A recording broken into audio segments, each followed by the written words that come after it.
So, seen any good moves lately? Welcome back to episode number 10 of the Survivor 49 recap. I am Joey Operding, and today I am so thrilled to be joined by the beautiful, the bountiful, the determined Ben D. How are you doing, Ben? Hey Joey, thanks for those kind words. Wow, I've never heard anyone try to alliterate my first and last initials back to back like that. Um, I'm excited to talk Survivor. Excited to talk to you. Yeah, that's about all that I'm excited for in life right now. Well, I'm sorry about that, but I'm thrilled that you're here. Just the highlight of my week. Well, let me ask you. I mean, you're here to talk about Survivor, but I gotta ask you. Well, what's kind of your experience level with Survivor going into this podcast? It's a good question. Um, the f- the first time I started watching Survivor like proper, I'd seen like people watching in like over the shoulder here and there Hmm. over the years, but Yeah. I didn't sit down to watch a season until 2020 during like the COVID lockdowns and pandemic, like a lot of our new era, uh, the wave that caught it. But the thing that I did wrong in air quotes, I would say, is first season I watched was Winners at War because I was told this is really really good reality television, and I wasn't told, hey, like you have to earn this by watching all past 20 winners Yeah. originating seasons. So that's the first season of Survivor I've watched. I have watched every minute of that season, every minute of every season in the 40s, and then I've gone back and true to form, didn't earn it, but I watched Heroes versus Villains. Hmm. And then I think at one point I had a lot of free time on my hands and was like, let's see what the OG Boston Rob season looks like. So I watched Marquesas, and I think those are all the seasons of Survivor I've seen. So I'm on my math check like 12th season roughly right now in 49, and between now and 50, I don't know how many seasons I'll watch that relate to the returning players, or if I'm gonna have to like watch YouTube summaries or something. But I know there's a lot of good Survivor out there that I haven't seen, and I can still sleep at night. Yeah. I mean, it's 49 seasons of television. If you're somebody like me and you've seen them all, that's you have a lot of free time, or there's something wrong with you, but in like a good Dedication. way. I will Dedication. say something really nice is that we've got these like nice like video players that let you speed up television on like Netflix lets you watch their shows at 1.5 speed, which is a funny thing that Netflix builds into their platform, Yeah. but just like as like a Chrome plugin, being able to watch like the traders challenges at like 2.5 speed because you don't need to actually focus on them, or Yeah. watch back like an old season Survivor 20, 30, 40, 50% faster. Those are tools available to us. I'm very lucky that technology has advanced so much that I have a chance at watching all of Survivor at some time in my life. Yeah, we there's modern technology Yeah. everywhere. And thank goodness for that.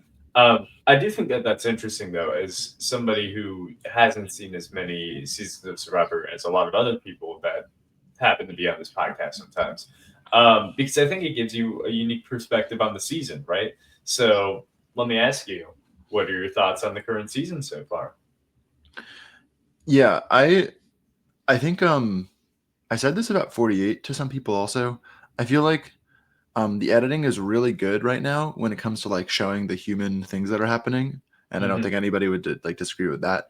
And I don't think anybody would disagree that the show is being edited in a not very exciting way, as far as like showing us what the level of the game is looking like. Um, I compare this season right now most to 45 in the comparison between the Reba 4 and the mostly Uli 3 with Yeah. Savannah, Rizzo, and Soph or Sophie Bellardi. In that, like, we even have like sound bites now. I can't remember who said them exactly. I was trying to like find in my notes of people saying like, "Wow, there's this trio," and like, so we really need to get Alex out because he's playing the middle, and let's just let this trio like keep getting further along. I don't think there was ever a confessional in 45 of people saying like, "Hey, there's this group of 4 from the Reba tribe originally. Like, we have to get them." I think they hit it Hmm. better. We'll Yeah. see. Maybe post game how well this trio is hiding themselves, but the fact that people are at least calling them a trio is really amusing to me. And so I think of this as like there's other reality TV shows I can compare it to that I've watched as far as like it seems like people are just playing for these other people to win the show, and I'm not understanding what's happening in the edit. And I'm sure they're doing a great job making them feel like they're part of an alliance, like with Sophie Segretti is like being pulled in. But Yeah. Yeah, as a viewer with two brain cells, I feel underwhelmed. No, it's a good question as to like how we got here, right? Um, I think that my perspective on the matter is kind of like I don't really think it's as much of a 48 or a 45 thing of like it's so obvious that this is a power trio, or 45 wasn't really like that. It was more well hidden, but like it's Mhm. obvious and we're just not doing anything about it. I think that a lot of people on the beach want to do something about it. The problem is maybe they're too scared to pull a move on Rizzo, who they know has an idol, or Savannah keeps winning immunity and they don't really know how to approach that. And then the third option, Soph, also known as Sophie, um, is well insulated and people like her. So I think it's just kind of hard for some of them to find those inroads, or maybe they haven't really tried hard enough. That I'm not really sure of, but I do think it's a little different from 48 in that Mhm. sense. I What I think is similar though is this interesting thing where there's like an unseen. It's hard to translate on television, the likability factor. Like we talk Yeah. about, like people talk about like tribal council, final tribal, like it's just who you like the most, and maybe like they made a cool move, but it's really just you're popular. Like Hmm. 48, it's like everyone loved Joe, everyone loved Eva, everyone loved Kyle. Like even like Shaheen in like that core four they had was very popular. I'm not saying that this core three isn't like well liked. I think they actually are probably somewhat liked, right? Like Rizza seems like a bit of a goofy person, and then Yeah. like Savannah's maybe a little bit intense for some people, but like she builds connections, and Sophie is like definitely like very just like friendly and like insulated. So maybe it's just that like maybe people just play where it's like, oh, I just want the person I like to. It's similarly like you vote for them, you're also like, I don't want to vote the person I like, and that's maybe what it's like boiling down to. I can't tell if it's more that or if it's like it's hard to say on like sleep deprivation and food deprivation if players are just not processing that they like have to turn on this. We'll find out more, I think, like in the coming weeks, because I remember like Mitch got a lot of flack in 48 and then was like, nobody wanted to turn with me on this group. It was just like Yeah. everybody wanted to be in with this group instead. So all the information fed back to them. And this episode was probably the best example of that happening with like the idol chain, where it was just like, oh, like one side of this beach is good at keeping information, and the other side of this information is good at leaking information. And I think that's actually just like the best illustration that we've seen all season of the caliber of players across the board. Where some people are just better at Survivor because it's just about like who has the most information, who is bringing in the most, and who is on the outs of like that information flow. Which is, yeah, I'm glad we have. I like advantages for that reason because it lets you see like what people are saying. Yeah. I think that's a really interesting point about like sometimes when it comes to, hey, why are these people still on the beach? It can kind of just be as simple as, hey, they're good at the game, right? That's kind of how I feel about like Rizzo these past few episodes. Is I think that a weaker player might have had his idol flushed at this point, but I think he's been a good enough social player so that he's been able to make it work and been able to make inroads even when he should theoretically be on the bottom right now. And Mm. I think that's credit to him.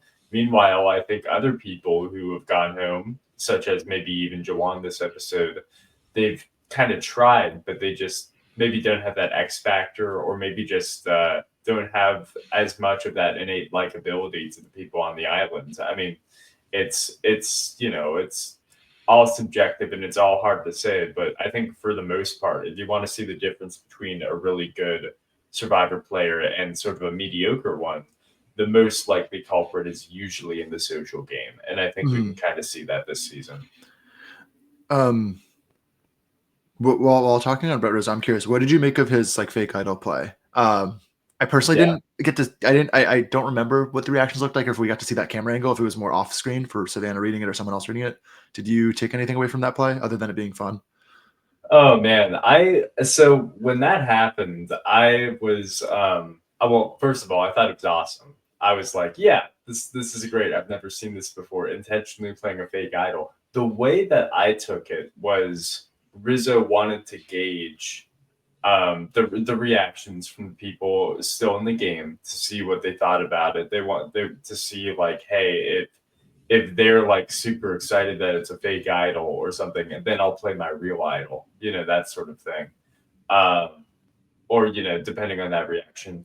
Or the thing that I thought initially, but then I was like, no way, that would never work. is if he's trying to pass it off like, oh, I thought I had a real idol, but it turns out it was fake the whole time. Hmm. But I don't think he can pull that off. That's really asking a lot. But it would be pretty funny if he goes back to camp like, oh yeah, I don't know. I just thought I assumed it was real. I don't think Somebody he's else gonna must have. try to say that. I don't think anybody will No, believe it because he no. he found it in front of, I guess, who's left from Uli. Sage was there, right, with him and Savannah when they Hmm. found it from the original Uli Beach, all six of them. So Yeah, yeah, like Sage would have to believe that like that was also a hoax, which yeah. Sage is pretty savvy, so I wouldn't see that happening. No, not at Yeah. all. So that's all to say that I think Rizzo was mostly just doing it for fun, which I'm all for. Recently I've decided that more people at Tribal Council need to do bits, like how, say I do bits in Blood in the Clock Tower. More people I'm just a need big to fan of bits. Yeah, more people just need to have fun with it. And I think Rizzo is having fun with it. that's Now, great. I do think that there are plenty of ulterior motives with the idol play, maybe gauging reaction of the jury, making himself more of a main character. I don't know. There were plenty of possibilities. I don't. That It's probably an array of things, or maybe he was just like it'd be fun to play a fake idol.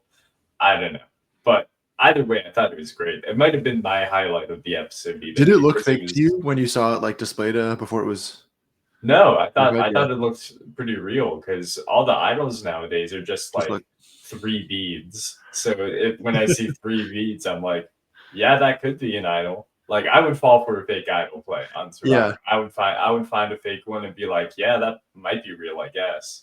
So Mm, you know, there fair you go. enough. Yeah, I'm definitely not an authority. I felt like I remember seeing something that looked like a spring almost on it. So I think maybe that's what the actual idol looks like too. It has like more of like a metallic piece instead of like a string for the bracelet that it basically is. Uh, Yeah, yeah. but, But but I feel like they also changed the idols too to make sure that like, oh, this fake idol could be real because no idols are the same.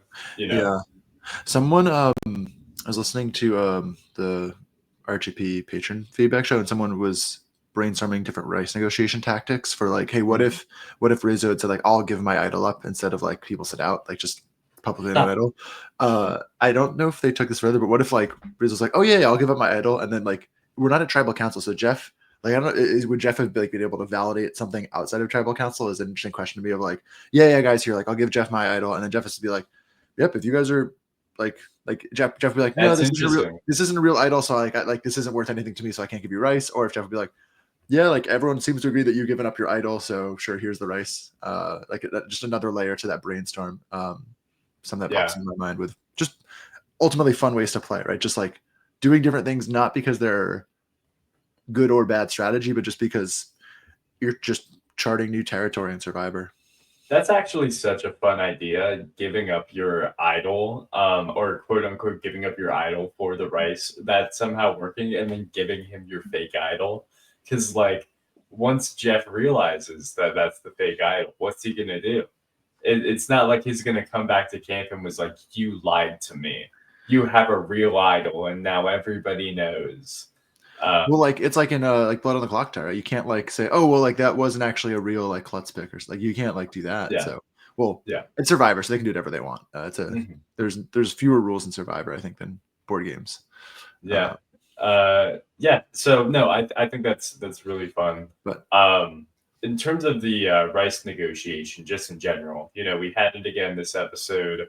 Kind of, I feel like the more these seasons go on, the more it's just kind of like I guess it's tradition now, comma or whatever. But I feel mm, like we're just really going through the motions when we pull it out because I don't think I think anybody that's cares. what the consensus is right now. Again, I've mostly watched seasons that do this. Yeah, So I don't really understand what it would look like without it, or if they would give them some rice or something else. But uh, I'm kind of team like let the brains work. yeah, I don't know. Like Survivor seems pretty hard. I couldn't tell you how hard it is. I don't think I will ever apply to play it because it seems pretty hard. But and I don't think I'd get cast because I'd probably like be like, guys, I'm gonna die out there. Don't cast me. But that'd be good television, so maybe they would. Mhm. Yeah, just like dehydration and all that stuff. I also Yeah. don't like do coconut, so it's bad. Yeah, I'd be like a Drea, I think from 42. Yeah, yeah, So yeah. anyway, yeah, like I, I think they should get more food and rice, but we'll see what the fans did for 50. Yeah. They seem to be really hyping up the votes. There's not too much more to hype up uh, in this season right now. Mhm. Um, but yeah, is there something else that you think like could be negotiated that would be Oh yeah. a fun thing? Like, have they done negotiations like that before that weren't rice related? But yeah, my big thing. Well, I'm not. My thought process was still about rice and negotiating rice. It's just like I feel like if you want to do that, the easy thing to do is I believe what they did in 46, which is just give up your shot in the dark. Oh, It's 47, there. right? 47, right? That Yes, yes, that was yes. it. Yeah. Just give up your shot in the dark. Like there's precedent for it, and I don't think at this stage in the game anybody minds, but it's still like But an advantage do you think like because of that everyone inflation, has. like they can't do that anymore? I mean, Like would the price go up? there's no harm in trying, right? Like if I'm in the game and it's final eight, and I get thrown this rice negotiation, and Jeff asks, "Hey, do you want to give up immunity?" Mhm. I would not. I would not because Yeah. as all the contestants say, or as some of the contestants said, like, hey, we're only a few days away from the end of the game. Like, it ain't that big of a deal. Like, I will continue to start. It's fine. Meanwhile, I think the shot in the dark at this point in the game, like I personally think it could still be a valuable tool as like a Mm. bargaining chip to other people, a show of trust. But I'm sure most other people, if not all other people, are like, yeah, why do I have this burning a hole in my pocket at this Yeah. point? So I mean, I think those are both interesting threads on the like why would I give up my chance and also like the shot in the dark. I wonder if the shot in the dark is going to last into the 50s for yeah. Survivor because it just seems like a thing that people have, and I do like that it introduces the uncertainty. I think like was it Zach Wertenberger wrote a really good Hmm. email newsletter for the Confessional a couple of years ago about it, and I think it's good.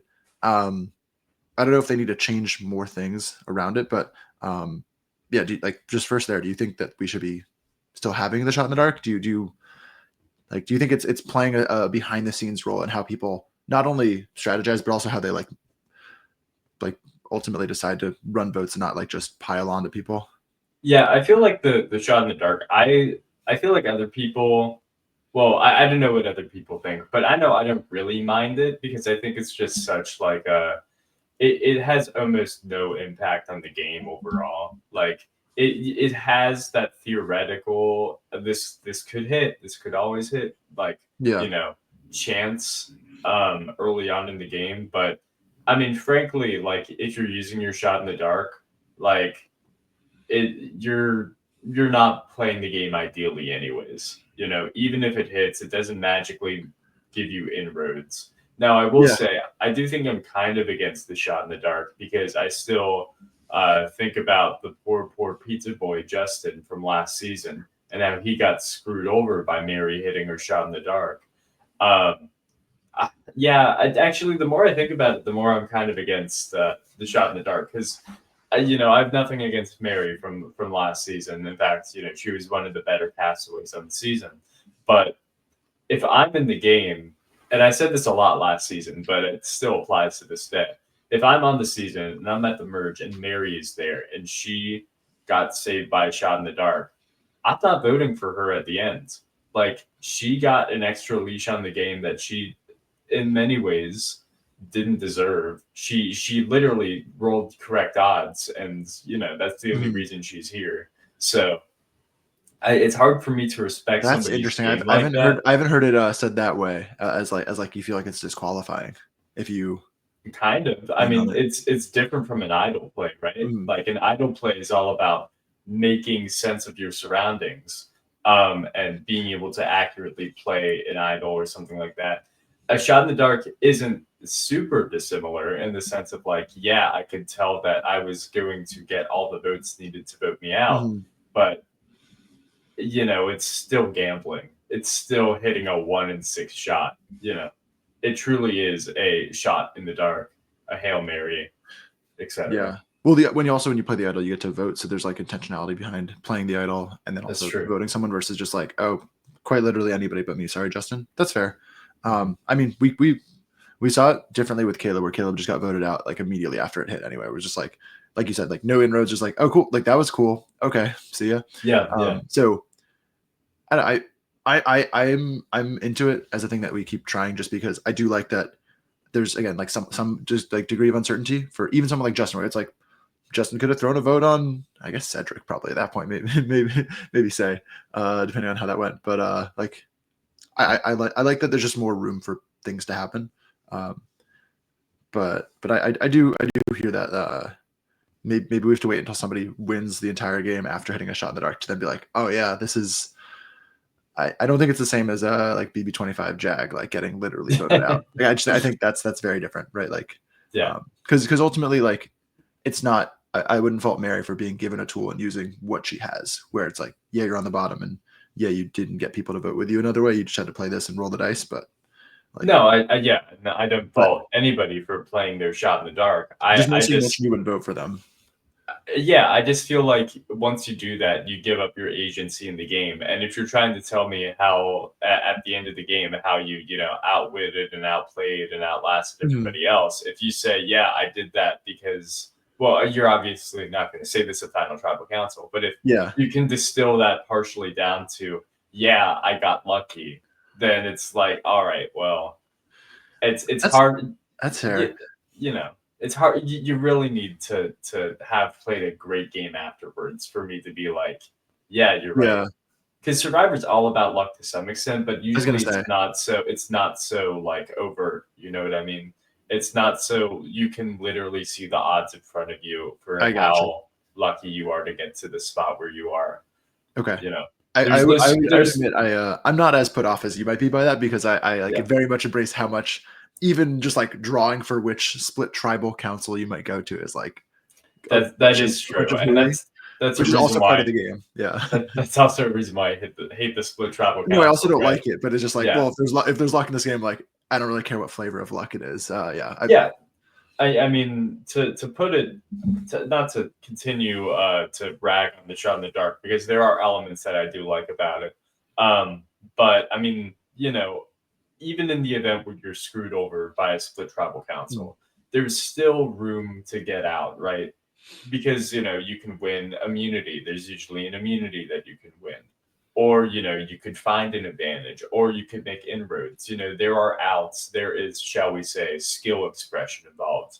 With a shot in the dark, I mean, once again, it's the okay. skill to know when to play it, I guess. But beyond that, once again, I one hear in that. six odds. It's So that you're introducing luck right at the point of elimination, like right at the mhm, end of all of those things that were strung together. So yeah. I can accept that that is like a fair distinction for liking it in a different way, or liking it more or less. Yeah, but I do like it as a bargaining chip, which is my favorite thing about it, which is everybody has this advantage as soon as they hit the beach, Hmm. and they can use it however they want. Like if I were playing, I would use that to build trust with people. I would say, I will give you my shot in the dark in exchange for, your love and compassion and ability to keep me in the game. Um, and that's There's something that nothing I, better than conditional love, you know? yes, exactly. And I felt like that's something that we saw a few seasons ago, but it's kind of been forgotten. I Mhm. think we go in cycles of remembering the shot in the dark exists and not. So right now we're kind of in the not section. If it continues into the 50s, we'll see. Maybe it But becomes like useless, or just yeah, extinct. yeah, Um, who knows? But hmm. anyways, those are my thoughts on the shot in Okay. the dark and all that. The other thread that I was interested in, like we talked about the shot in the dark from the immunity challenge with the rice, is this like, oh, I have a 1 in 8 shot at being a millionaire. Like Rizzo's line of like, it's not even a consideration for me. Um, I I watch Survivor, I watch Big Brother, I watch some other shows. Honestly, I Hmm. like Amazing Race, Traders, all those things where it's like, hey, there's these competitions. Some of the Yeah. competitions, I'm like, wow, I'd be really good at that. And other competitions, I'm like, wow, I'd be really bad at that. Hmm. Um, for these players, I understand there's the optical look of like, oh, I will sit out because I don't feel like I'm at risk. But with Sure. respect to even Rizzo, who's like, yeah, like it's not even consideration. Like, have we seen Rizzo solve a puzzle this season? Like, there's a puzzle at the end of this challenge. Have we seen like certain players do certain things? Like, depending on the scope of the challenge, no shade to Rizzo or any particular player, but just like if I look at a challenge, I'm like, oh, I am really bad at balance beams. I'm gonna like lose 2, 3, 4, 5 minutes on this. Even if I'm good at puzzles, I'm not gonna like catch up to this person because there's not a brute force climb a wall section here, which maybe I'm better at. I personally don't think it's crazy to sit out of a challenge when it's like, yeah, like Savannah's gonna sit on this chair and put her feet on this like disc, and like I'm not gonna beat Savannah. And like I understand people want to fight. I just I'm amused. Not that it's not that they get to like the decision they make of like no one's gonna sit out, but just that they don't consider it because like 1 in 8 chance at $1 million is awesome, but you don't have a 1 in 8 shot at immunity. You like maybe have a 1 in 30 shot for some of these people. Like Yeah. So I'm really intrigued by that. And, maybe they just don't talk about that though. Like maybe like they edit out like the I suck at immunity challenges, but like I want to look like I'm fighting. No, I do think that there's like that's an interesting like thought, right? Because you walk into these immunity challenges, you don't know exactly what they are, but you can get the gist, right? And I do think that like if I were in the game, I for the most part would probably not sit out of an immunity challenge, but I also recognize I'm not a D1 athlete, right? I'm not like I'm not gonna be as With an good asterisk, I technically was. Not NCAA though, just well. ultimate frisbee, So Well, hey, that who knows how that could help you in Survivor. If you get to the end of a team all I challenge will and you say have to is knock something down. Survivor 49 has had more disc and ring throwing tasks than like all of the past seasons I've watched combined, to the point that I'm like, wow, like if I was playing Survivor 49, like I would have knocked those like poles off of the thing like with pretty like reliable feet. But the rest of the challenges, no comment. Yeah. If you did apply, you could say, "Hey, I'm an ultimate disc throwing frisbee." Some might call it.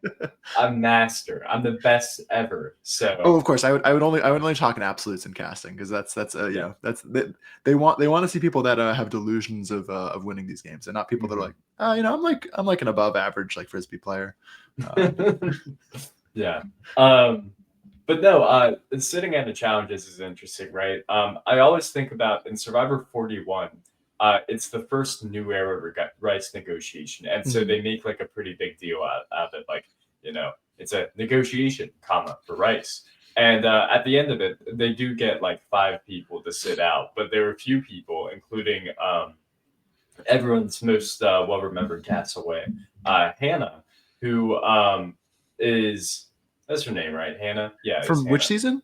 41. The older woman. Are you talking about? I think it's Hannah, right? No, there's no Hannah on 41. This is tough. You're talking about Evie's main ally? Yeah. I'm oh sorry. God. I'm not. I literally saw her in New York at the live show and like walked to the after party like alongside Heather. Is Heather. That's Heather. Okay. That's Erica's main ally from 41. Yes. Okay. Yes. I did not meet Heather. Yeah. Yeah, No, sorry. I'm okay. Losing my knowledge of things. It's very embarrassing. Anyways, so Heather is basically saying like, Heather's saying, "Hey, I'm on the bottom. Like, I can't guarantee, another day in this game. I have to participate in this immunity challenge." And I think it's the one where you like have to hold your hands like in between the one we saw this season that had like this 5x5 split, like on the small like little footholds. Yeah. Okay. Or at least it was something very similar to that. Sure. And so she's like, I have to participate, but they eventually get a few other people to sit out and get the rice, and it's like, yay. And then Heather is out within the first 5 seconds, and it's like, oops. And that's the sort of situation where it's like, yeah, I kind of know your know your strengths, know your weaknesses, but also at the same time, if you ask me, hey, even knowing your weaknesses, would you be sitting out for rice with 7 days left? I would probably say, I'll take my chances. The exact same thing happened to Deshaun in the Do or Die episode from that season.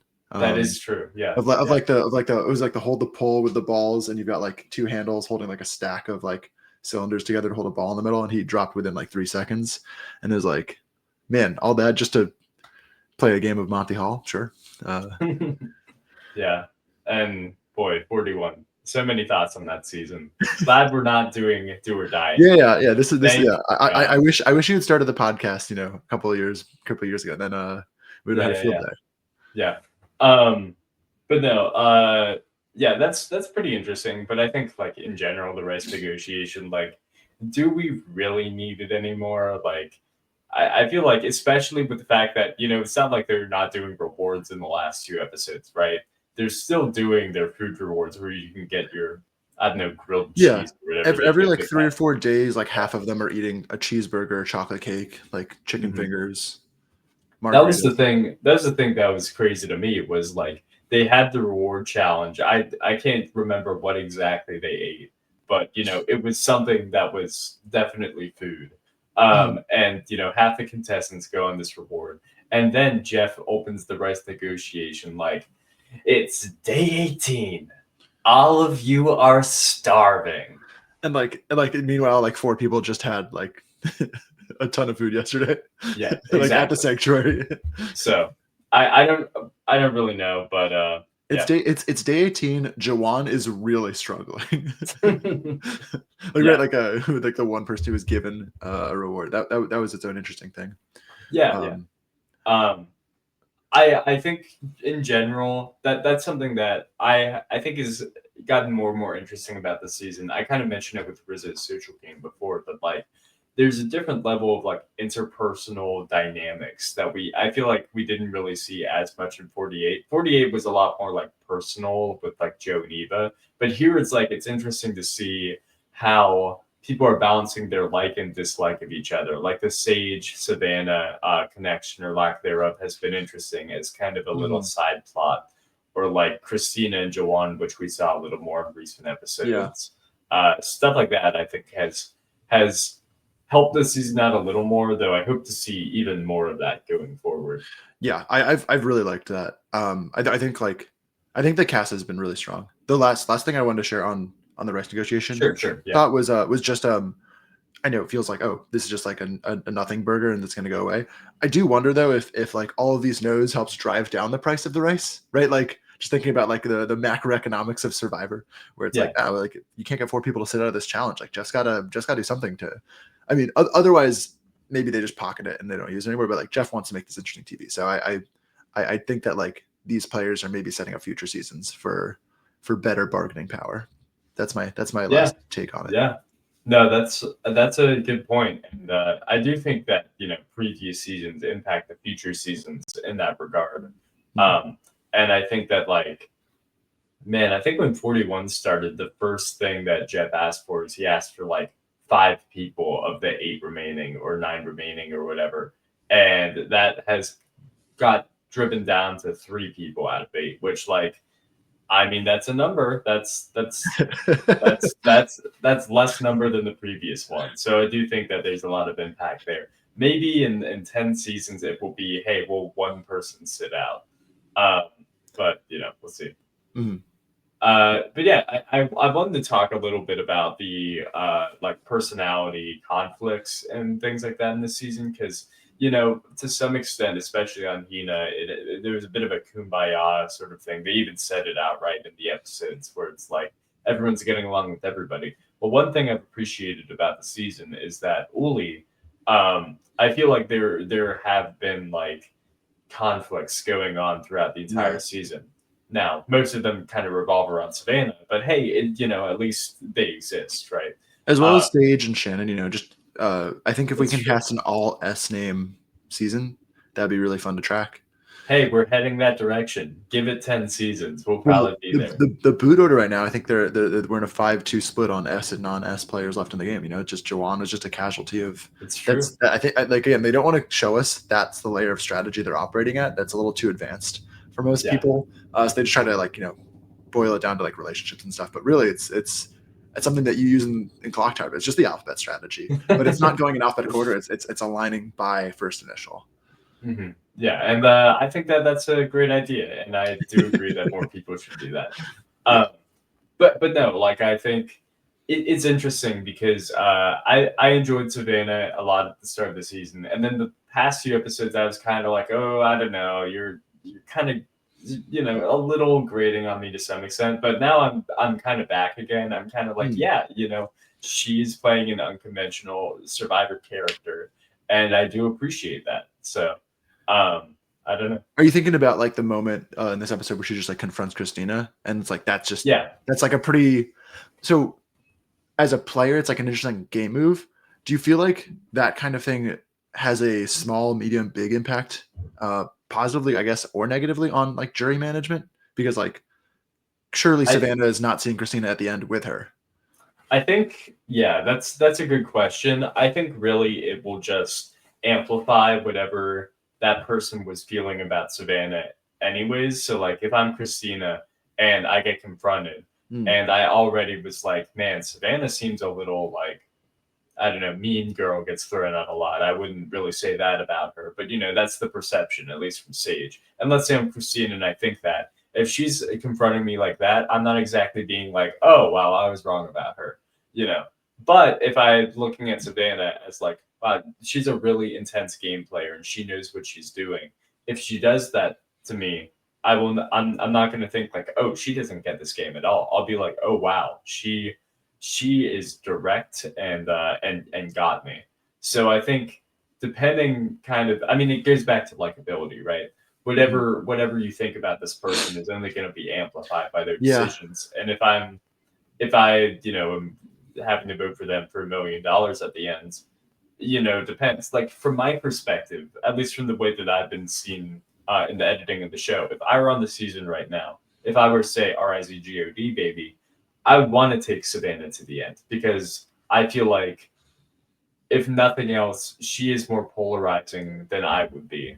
And she can be a former news anchor or Mhm. reporter or whatever, and she can say, yeah, I can talk well. But at the end of the day, like, I feel like no matter how well you talk, and that's saying something because there have been some great final tribal councils in Survivor history.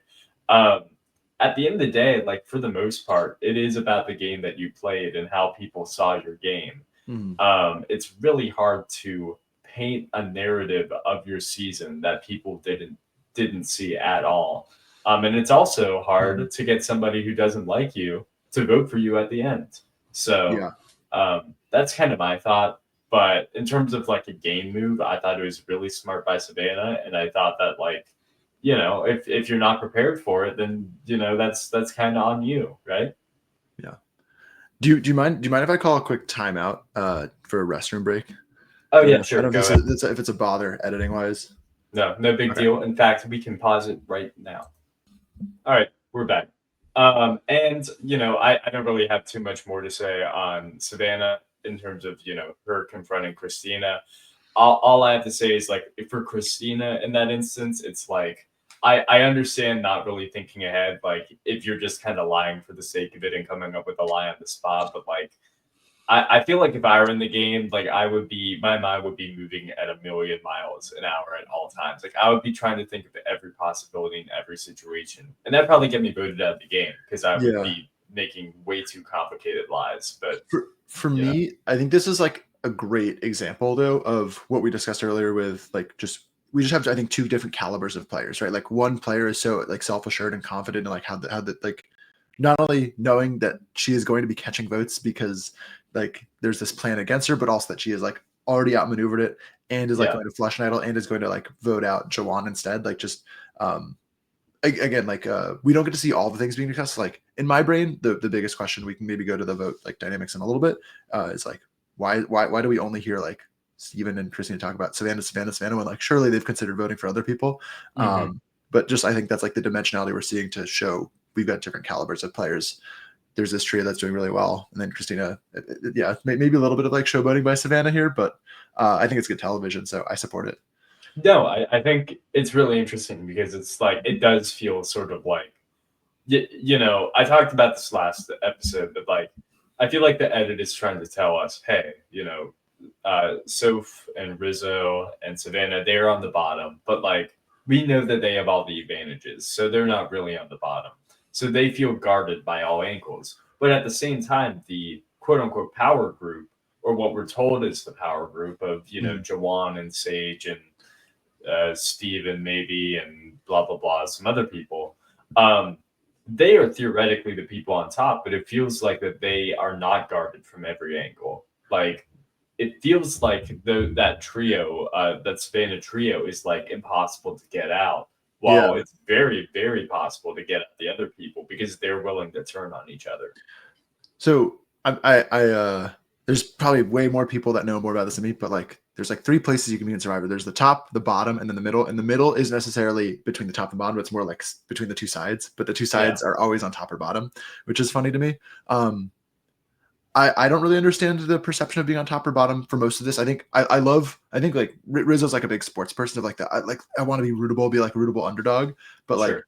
in my mind, you're on the bottom if the last vote didn't go your way, and you're on the top if it went your way. And like only one vote didn't go their way when Nate was voted out, but otherwise like they've been on the top, right? Like they maybe haven't had the numbers, but that's a different story in my opinion, just based like how things are doing strategically. Yeah. I mean, there are so many different ways that you can approach what does it really mean to be on the top or the bottom? Like, you could say heading into the merge, like, oh man, Soph, also known as Sophie, was totally on the bottom because her tribe had the least amount of numbers, so she had the least agency. But I think you and I would agree that that is not true at all. Going into the merge as one of the two last people on your tribe is nothing but a good thing because it basically means you're not on the bottom, you're in the middle. Your threat level is also really low, right? Which is its own separate thing from being on the top and the bottom. It's like your threat level is its own separate chart. Yeah, that's another thing. Like is Savannah on the top or on the bottom because people want to get her out? Does that mean that she's in a powerful spot in the game because people consider her to be powerful, or does that mean she's on the bottom because people want her out? The same thing applies to like Sophie. Is she in a power position? Is she on the top because she is it was part of that conglomerate of that original Hina that people saw as powerful, or is she on the bottom because people want her out? It's Yeah. also arbitrary. You could honestly, like, if I were on the beach, I was trying to tell the cameras like, hey, I want Sophie out because she's on the top, or Steven out because he's on the top. I could formulate that argument and just Yeah. make something up, and it would probably sound valid. So, yeah, I don't know. Okay, that's fair. Well, one other thing, just on being on the top and the bottom, that like related to like the Christina Savannah interaction specifically on like the caliber players, also just like this is like a really like just like eventful episode for Christina, which is its own, having the really emotional moment, misplaying the idol, like just all these things. The one that sticks with me as just like a I feel badly because I feel like it like flattens the players is like the beginning of the episode when we see the like Steven's the only person I trust here. Like this one vote didn't go my way, and it's like just like very normal. Like just you have to cope with a tribal council not going your way, and it's like what are we doing here? We're playing Survivor. Like of course you don't trust anybody here. Like like just a bit of a bummer. Where it's like I forget, is this the first vote that doesn't go her way basically, right? Like where her whole like world just gets shattered by the Alex Pine side because she was in on she was absent. She was absent for the MC vote, right? She was on the other side, but like otherwise she got to vote out everybody else that she wanted. So it's I don't know, what do you make of maybe like that, just like that one dimensional, like I don't know, you can't trust anybody here in a social deduction game. Not social deduction, sorry, like a social strategy game. I think, it all just depends on the person, right? I think Christina is obviously somebody, as we saw this episode, who wears her heart on her sleeve and, like, is not afraid to be in touch with her emotions. And I think that, like, maybe because she kind of had an easier path on the show where she didn't have to worry about, tribal council for most of the game. It makes the first, time where things don't go your way, it makes it much more raw. I think somebody like, Savannah or somebody like that, like somebody who seems much more like a game player, or like Rizzo can accept these things kind of more of like, hey, not everything's going to go your way all the time. And I'm not saying even Christina was thinking that, but I think just the first like big hit that, was directly involved with you is going to hurt a little more. Like, it's one thing for MC to go home and you being like, oh man, if only I could have had agency in that vote, I could have made it go different. And it's another thing to be there and have the ability to change something, for Alex's sake or whatever, and just not Mhm. have the power, not have the strength. And I think that can be like emotional to see how maybe powerless you can be in the game at the end of the day, despite having an idol and despite all these other things going on for most of the games so far. But I don't know. I do think it kind of depends on the person. I don't fault Christina for getting emotional about it. I think it's a human game, and it'd be like that sometimes. Definitely. No, I wouldn't say I falter. I'm more interested in like the way that like I kind of credit or blame like the edit on just like reducing it to just like, oh, you can't trust anybody here, when it's like much more nuanced than that because of what Yeah, you just like you that, I don't know, maybe you could just stand in for that confessional next time someone gets blindsided. It's like, yeah. But I mean, like, what did you think about it all? Really, at the end of the day, like, did you think that it was right to even break down like Christina's like problems with it? Do you think it was right? Like I don't know. I felt sort of like, especially with the challenge with you know oh, them you're being talking like about the match chat specifically. yeah, kind of, yes, that's what I was getting into, is like um I feel like the way Jeff, because they know these things ahead of time. They probably have production meetings and stuff like that. Jeff was probably going in that challenge being like, we're gonna talk to Christina to get like maybe an emotional moment out of her. Like, yeah, what do I you mean, think about stuff like I that? can't know what they actually planned on. Sure. I did do some research this week on the On Fire podcast, and it sounds like in casting, like they know about the relationship with the mother. They know that she like passed away like somewhat recently, and so Yeah. that's like a strong like just like point for Christina. What from Jeff's POV is that like they don't know she's gonna have this like really big emotional moment connected to losing an ally, and then thinking about like what like longing for like your mother. I can't say I've like experienced either half of that coin, like losing a parent or losing an ally in Survivor. So I don't know what like production's looking for there. Yeah. I think when it happens, like first of all, like part of this is it's almost like documentary slash like competition, right? Like you're documenting these characters, these people that are having these like really big like life moments, and sometimes it's like Sam Phelan eating fruit for the first time, and sometimes it's people like Joe like remembering his sister, Yeah. and Christine remembering her mom, and thinking about that. So there's there's a whole range of Survivor. I think they did a good job capturing it from like a production side of things, and I don't know what the whole exchange was, but like it seemed like Jeff did a really good job, like being a support and just Yeah. giving her space to express herself, and like kind of just I forget the right word is, but almost like prompting her just to feel the moment and just share what she wanted to share about her mother. Like that, I thought it was really powerful. As far as hey, should this be in like the final television product or not? Like, I don't know. Like that's why I'm looking for a job and not a CBS producer. Um, so that's its own separate thing.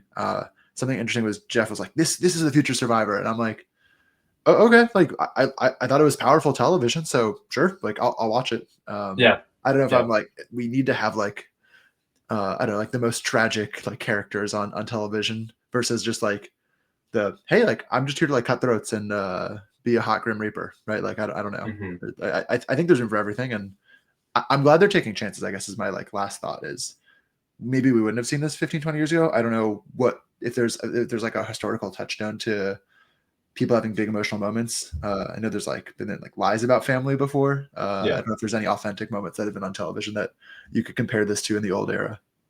Yeah, no, I mean, that's the one thing about the new era that I do think it inarguably has on the older seasons, which is it has these emotional moments that you wouldn't really see in the past. Like, Mhm. I look at, I don't know, Survivor Amazon, and you have Christy Smith, who is, deaf and on the season.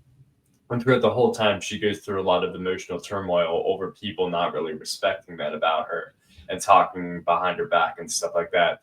And we Mhm. don't really see that on the show. Like, it gets mentioned a little, but we don't see it, in the television product. It's like, hey, and how could you be better about talking to her about this and whatever else? Meanwhile, we had something somewhat similar, or things that happened similar, where Ricard had his issues, like he was partially deaf, And even going to Mitch, who had a speech impediment, and Jeff talked about, hey, what's the best way to go about that? And Eva, like, we've had a lot of those moments to really get to know people that way and to sort of dissect, how they should be treated, even on reality television or just in life in general.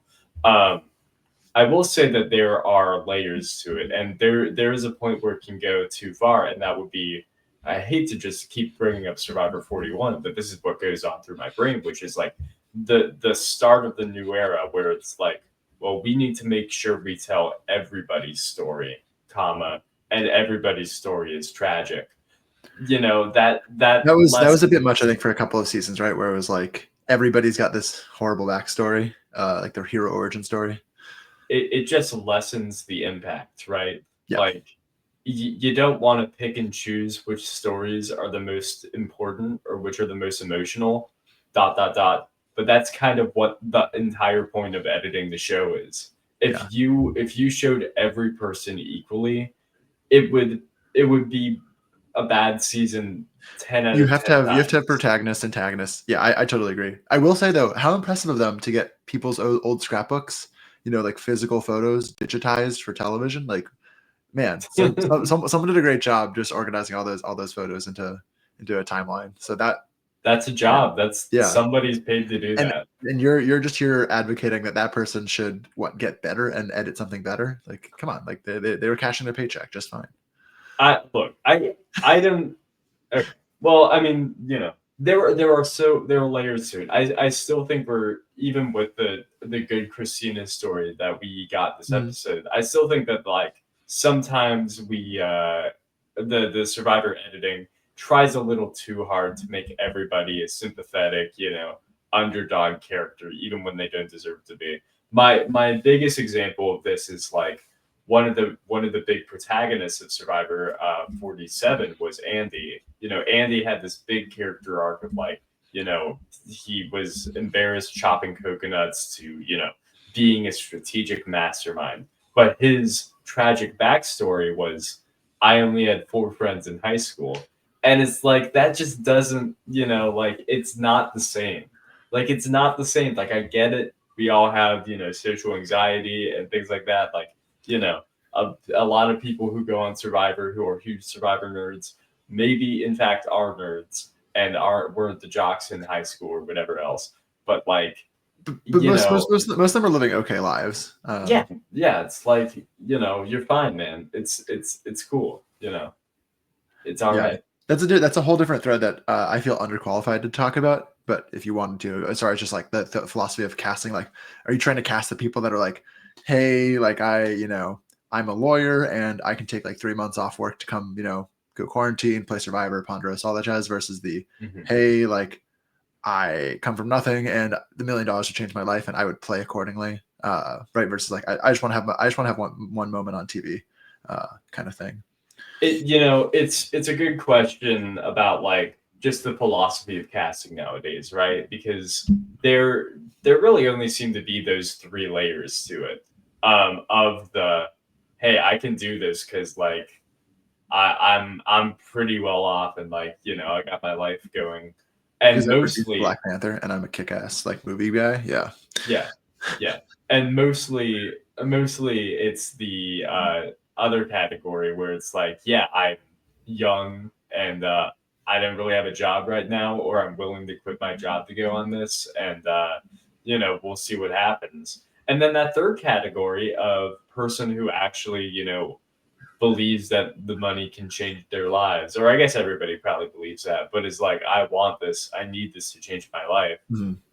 We don't see that anymore. Like, I can't think of the last time there was a contestant who's legitimately like, yeah, I need this money, like, I need it. Well, last season, right, David? I don't know if he got broken up Oh with yeah, $1 sure. million, but But that's at least what he told us. I don't actually know what the truth of the matter is. that was like its own thing, though. It was a little different than, I need this money for my family. It was, I need this money so that maybe I can have a family, because, oh God, she's gonna leave me.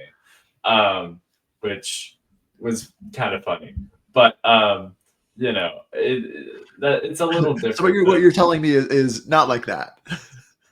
I literally yes, Okay, that's literally fine. yes, because he That was in its own way a one of one casting though, right? Just exactly like the best way was the preseason Jeff Hu in casting is all I remember from his like preseason interview. because David's whole thing was, yeah, I live in a trailer in my dad's backyard, but it wasn't really like as much about I want to get out of that trailer, though I think that was definitely part of it. I think Mhm. it was more I want to make sure my girlfriend doesn't leave me, and then also I'll get out of the trailer.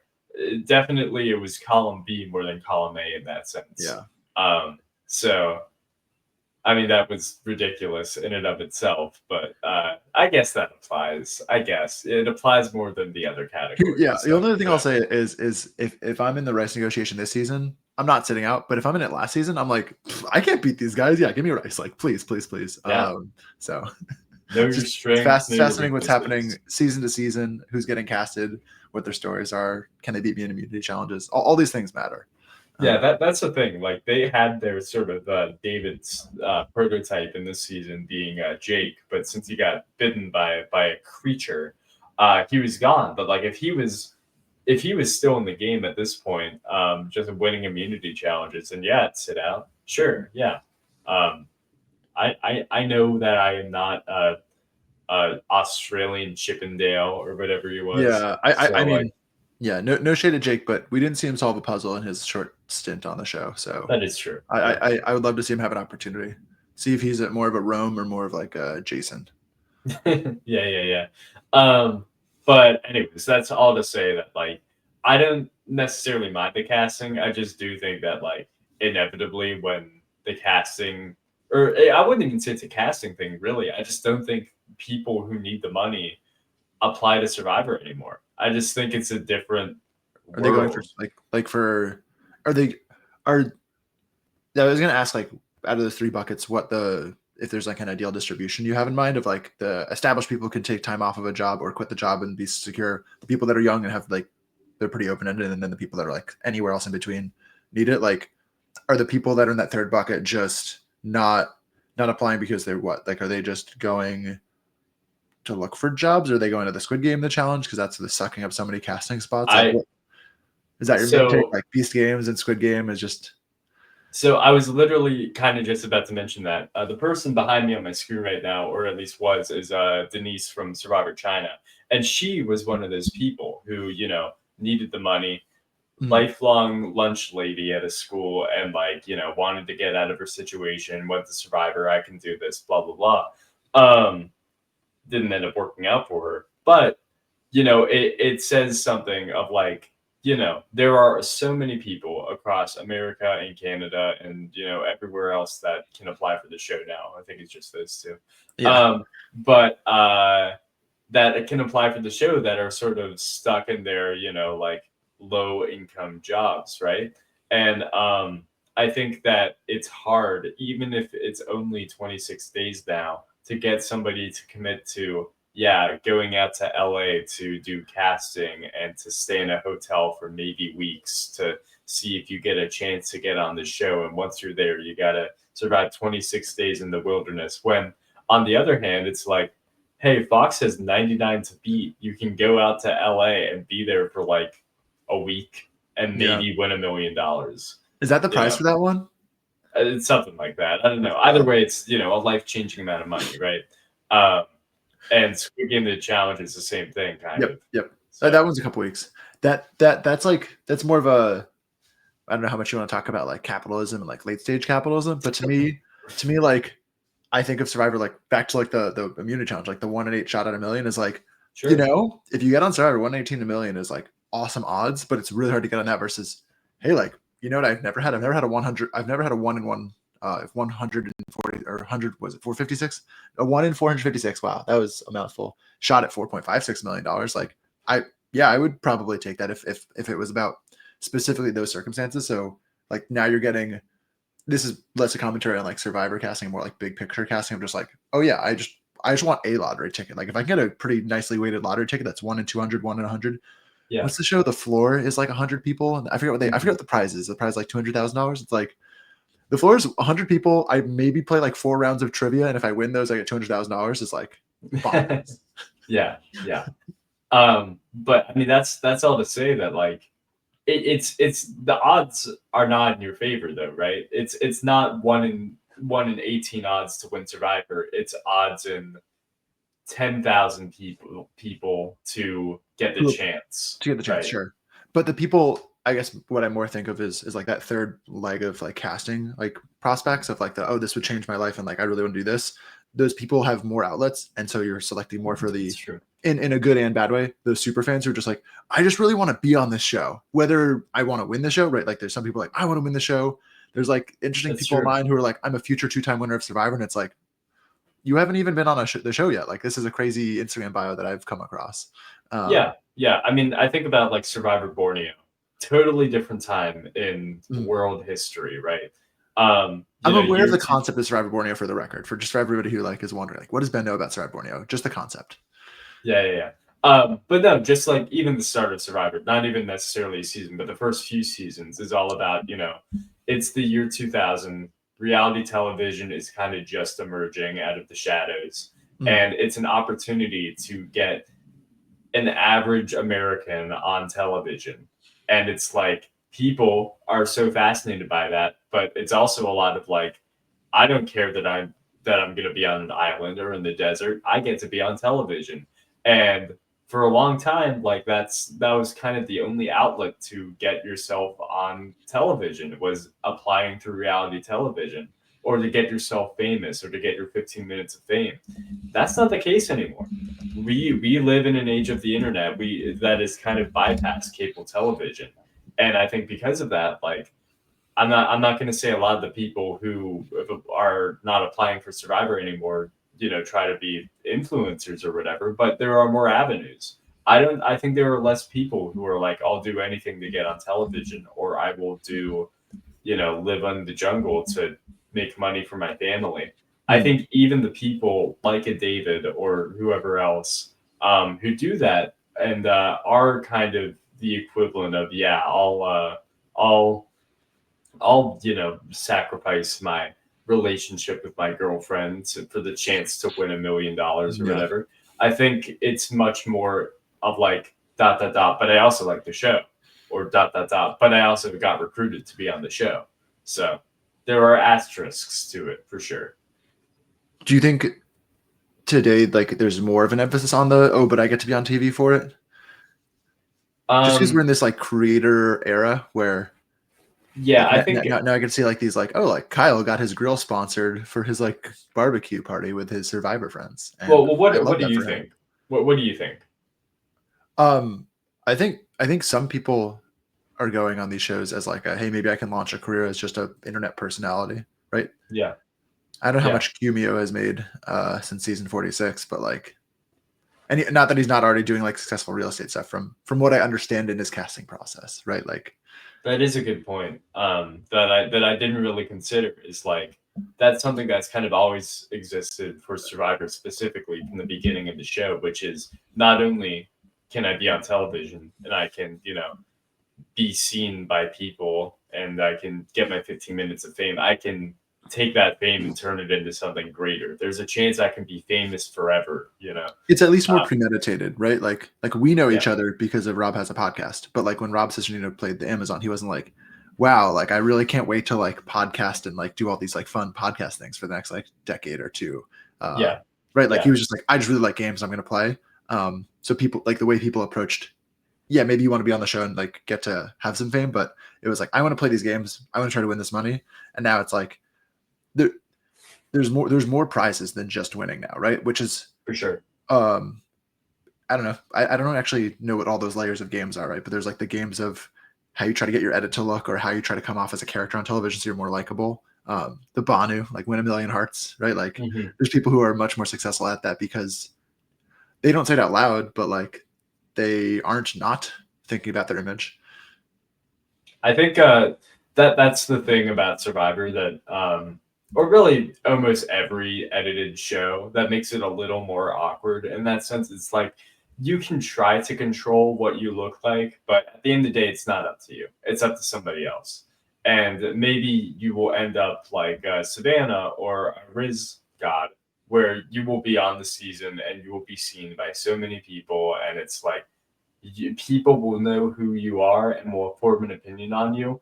Or you can be like Sophie with an E up until the past episode or two, where it's like, I don't know who you are. You've been on the season just as long. You've done just as many things as these other contestants, as many hours of the day have spent on this beach as them, but you were Mhm. just not as important.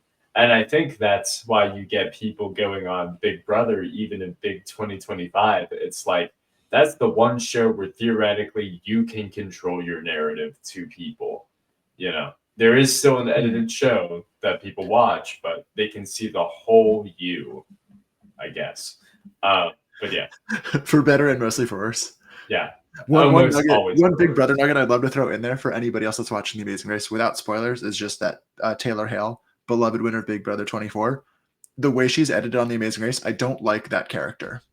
Yes, yes, and I've Just also been watching this season, yeah, and I just agree. in short, I don't want to like color it too much more with like comments or any like specific. Just like they're editing me, like they're editing Taylor Hale to make me not like Taylor Hale, the Amazing Race player. When I'm like, I liked her on Big Brother. I've seen her on these podcasts. She seems like a really like intelligent, thoughtful, like caring person, and I just don't like the Amazing Race Taylor Hale, and Yeah, that's that.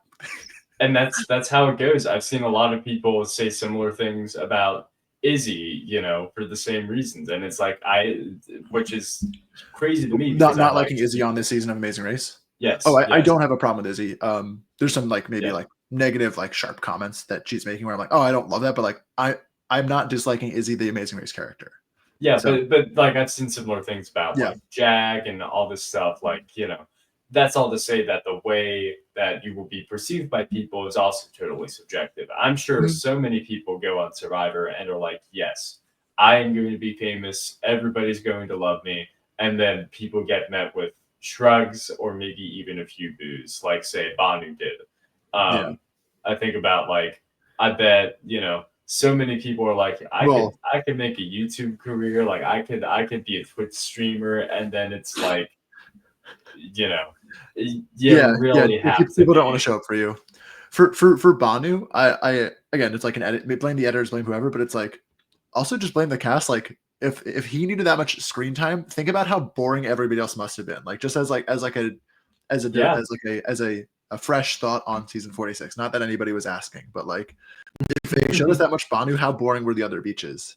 that's a good point, and I think that's a big So reason why, I like think we should on hate Hina, Charlie Davis more for being boring, day 4 of Survivor 46. I think that's the right take. yeah. All he can do is talk about Taylor Swift and getting the Metallica competitions with Ben.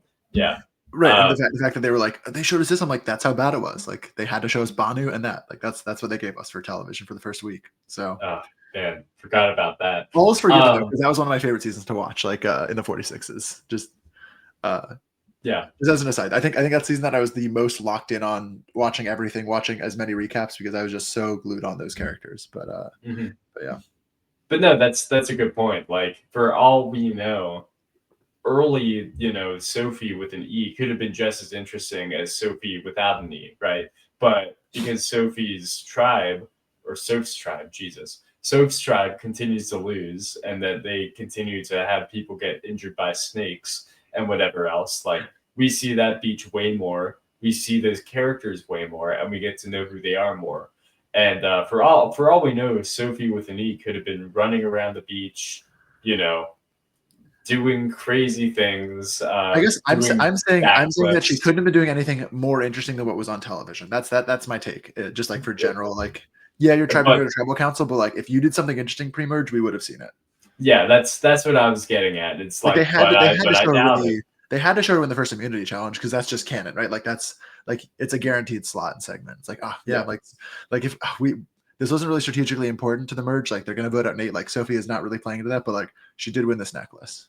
yeah, and these episodes are an hour and a half now, so it's like, what when they made that change, there was at least to me a big assumption that that would be like, oh man, like we're gonna get like a lot of interesting things happening at camp that we might not see otherwise. There might be a secret scene, but I feel like I don't know if I really think that that's been the case. I mean, maybe to some extent, but it's like do I really need to see three boys on a bench? Did I That was really need horrible. that? That was a Did I horrible really need statement. that? We Yeah. did like Rizzo getting a copyright strike. Well, actually, Paramount owns SpongeBob, right? So no Yes. copyright strike for the song that he sang. I Everybody could does. tell. You can comment down below what you thought of the impression. Was it plagiarism 1 to 10? I can guarantee you what happened. So for those who don't know, at one point, Riz God, also known as Rizzo, starts basically singing a bit from SpongeBob, the Campfire song, but he changes the lyrics a little bit, and I noticed it immediately because I'm very cool like that. And I'm also very I cool, just for the record. yeah, you are. And I noticed it immediately, and he was kind of like doing it awkwardly. Like I can. Here's what I can guarantee you happened: the editors or the producers say to them, "Hey, you're not allowed to sing copyrighted music." I know this for a fact because this used to be done on older seasons where it's like you just can't do it. Um, Unless it's like a Bye Bye Blue, which was what Sonia sung on the first episode of Survivor Borneo, more Survivor Borneo facts. She was not allowed to sing any copyrighted music because they would have to pay the license for it. And I guarantee you that continues to today. So when they're doing their songs on the bench or whatever, Rizzo's like, well, damn, I'm not a songwriter. I can't come up with something new. But if I change the lyrics to the Campfire song, maybe they won't find out. And then I think it just kind of sneaked through for whatever reason. So yeah, Well, because SpongeBob is on like what is it Nickelodeon's owned by Paramount and all that stuff. So yeah, it is. SpongeBob is on Paramount's platform. So I think like the self parody is allowed. But at the same time, it's like that's it's tough to say. In 10, 15 years, is Nickelodeon still going to be owned by Paramount? And will Mhm. Survivor and SpongeBob be under the same umbrella? Which is a crazy thing to say, by the way. Yeah. I don't know. One crazy thing I want to say is that I did see Wicked Part 2, and there's a SpongeBob movie coming out next year, and the Yeah, trailer ran, and I laughed multiple times at jokes that were written in the trailer. I thought they put some good adult humor in the SpongeBob trailer. So yeah. well, Also something I didn't think I would say, on this podcast was that there's some good jokes written in there. But hey, hopefully people well, enjoyed Wicked and all those silly trailers before it. let it be known on this podcast we love SpongeBob. Um, Anyways, that's all to say Anyway, that yeah. the hour and a half episodes. Maybe they add more human moments. Maybe part of the reason we get to see the Christina moments is because like we wouldn't have had the Yeah, space to we've do got it before. space. Yeah. But there's asterisks to it. Sometimes it can be a little much. One thing I do want to say though, and I appreciate it, is I feel like, well, Sage has been pushing for a Savannah book for a while, so it's reasonable. And this happens, I think, in most Survivor episodes that are this long now, where it's like, hey, we're gonna vote Joey this episode, and that's like minute 3, 4, 5. It's like we're getting Joey, and it's like, all right, I Yeah, wonder who's gonna win the individual immunity challenge today, and why is it probably gonna be Joey? Is that Savannah winning these challenges and like people being like we want to get Savannah? Like I actually do believe that. Like edit wise, they're not just saying like let's cycle through all the names and say we want to vote these sure, people out, and then that person will get cut in the edit for who wins the immunity challenge. Like no one's trying to vote out Sophie right now. Sophie Segrati. Like so she's in a good spot where it's like, yeah, she's kind of in the middle. She's winning the challenges. She's clearly like capable. She's like finished first a couple times and second a couple. I appreciate that that at least like this episode wasn't, hey, we need to vote this person out. Got it. Like that person is not going to get voted out. And it was a little more nuanced than that. yeah, But yeah, with how much time there is in these episodes, I'm really upset that there's no like thought put into, hey, let's get Savannah. Well, what if they know that we're voting Savannah? Like, what if someone leaks it and then Savannah gets the idol played on her by Rizzo? Like, they don't talk about that at all, or they don't show us that they're talking about that at all. And I don't know, like, we're watching this for mostly the game and mostly the Mhm. strategy. And I don't think it's that adult or that like advanced to say, can we watch Steven and Christina talk with Sage about, oh, do we maybe need to put votes on Sophie Bellardi, like Yeah, instead of Rizzo, especially with how Nate got voted out, where it was like, well, you can't get Savannah or Rizzo because of the idol, so you have to vote out the other person. The fact we don't see that, I refuse to believe that they're not saying that. If they're not saying that, we're looking at a whole different caliber of players, and I refuse to believe that. yeah. So I'm just disappointed in the edit, like not showing us that, but showing us boys on the bench is my like petition.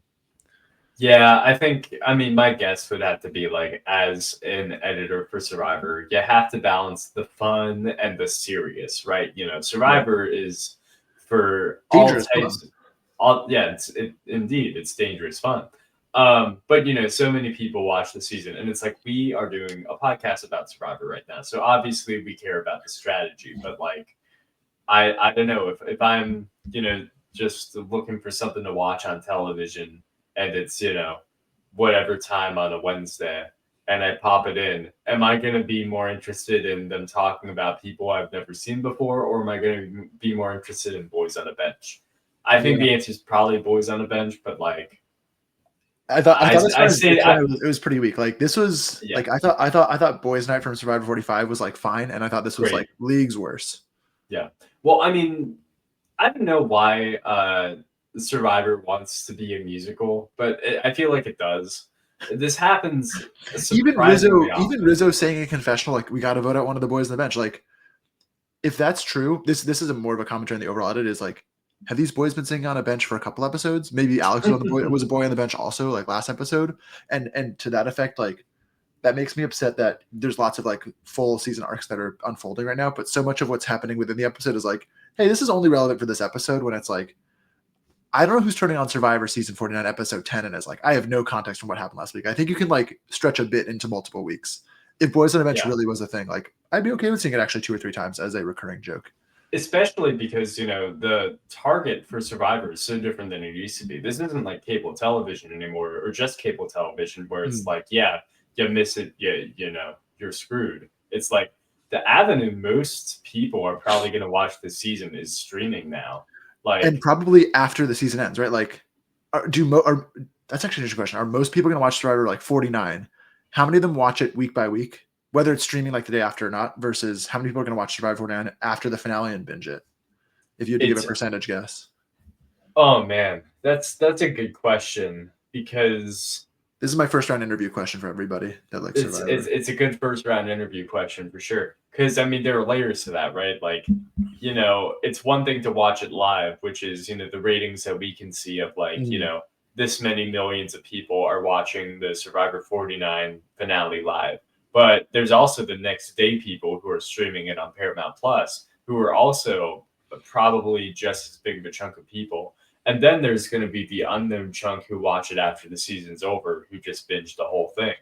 So, I mean, I guess I would probably say it's somewhere like 40, 40, 20, but Okay. it's all it's all going to change based on how long the season's been out / how good the season is. That's why I said 49 specifically. Yeah, it's like I actually haven't watched 37 yet, but it's like 37 popped off on Netflix, right? David versus Goliath, and it's just like, and it's like, okay, like in 4 years, is this season going to be on Netflix, and then 30 million people are going to watch this on Netflix? Like, I don't know. Yeah, I mean, and if that's the case, like, amazing question. Which you do have to balance which audience you're editing for. Yeah. Versus before you would only be editing for one audience. And I feel like some seasons in the new era are kind of built for watching as somebody who's streaming it. If you want to stream it, like I think 46 is a good example of that, where it's like if you get through the Bonu-ness, it's a good season to stream. That seems like a great binge. Yeah. 47 also seems like a great binge. While 48 and 49, as I've said in previous podcasts, I don't think so, because I think part of it is like. Would you say I don't think so, honey, or just I don't think so? I just said I don't think so. Okay. I didn't know if you knew that bit. No, I don't. Okay. But regardless, I think part of the reason why like it's harder to, or I shouldn't say it's harder, but like the emphasis isn't on streaming as much for these seasons and putting together, say, I don't know, like a good narrative, is because they're setting up the narrative for next season. They're setting up the narrative for Survivor 50, because 48 and 49, they know that contestants from those seasons are going to be on 50.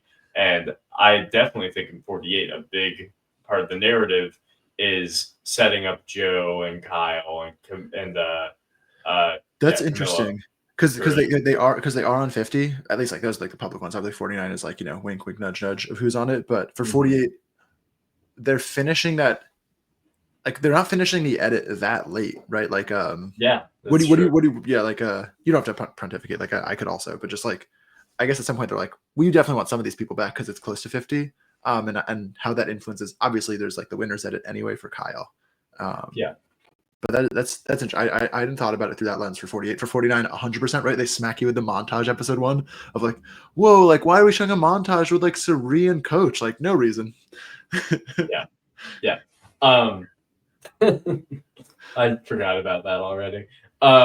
Yeah, Again, I was like, whoa, wait, Survivor existed pre-40? Like I didn't know. Yeah. But no, I mean, generally, I feel like it is what it is.